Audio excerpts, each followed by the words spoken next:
रहमतुल्लाहि व बरकातुहू। आप सबको मेरे यूट्यूब चैनल पे खुशामदीद। उम्मीद करती हूँ जहाँ भी होंगे खुश होंगे, खैरियत से होंगे।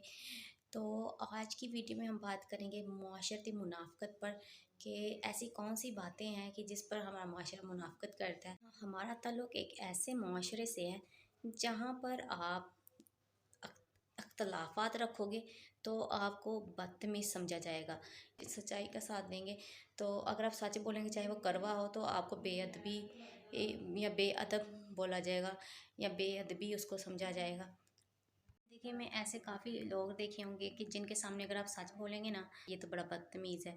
और जब वो बात करेंगे ना, तो फिर आप उनकी बात हमेशा वो अपनी बात को ही सच समझेंगे, ठीक समझेंगे। लेकिन अगर आप कोई सच्चाई या हकीकत बयान कर देंगे, तो वो आपको बदतमीज़ कहेंगे।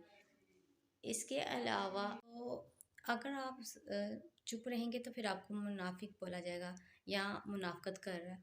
तो ऐसे माशरे में आप कैसे सर्वाइव कर सकते हैं जहाँ पर आप अगर सच बोलोगे तो आपको बेअदबी उसको समझा जाएगा, और अगर आप चुप रहेंगे तो उसको मुनाफ़क़त के ज़िम्मे में लिया जाएगा। और इसके अलावा अगर आप हक़ाइक़ बयान करेंगे तो लोग नाराज़ हो जाएंगे बहुत से। क्यों? ये माशरा कभी भी सच को बर्दाश्त नहीं कर सकता और ना ही चुप को बर्दाश्त कर सकता है। तो ऐसे माशरे को मुनाफिक माशरा नहीं कहेंगे तो और क्या कहेंगे। तो ये थी आज की मेरी वीडियो। इंशाल्लाह नेक्स्ट नए व्लॉग के साथ फिर हाज़िर होंगे। तब तक के लिए अल्लाह हाफ़िज़।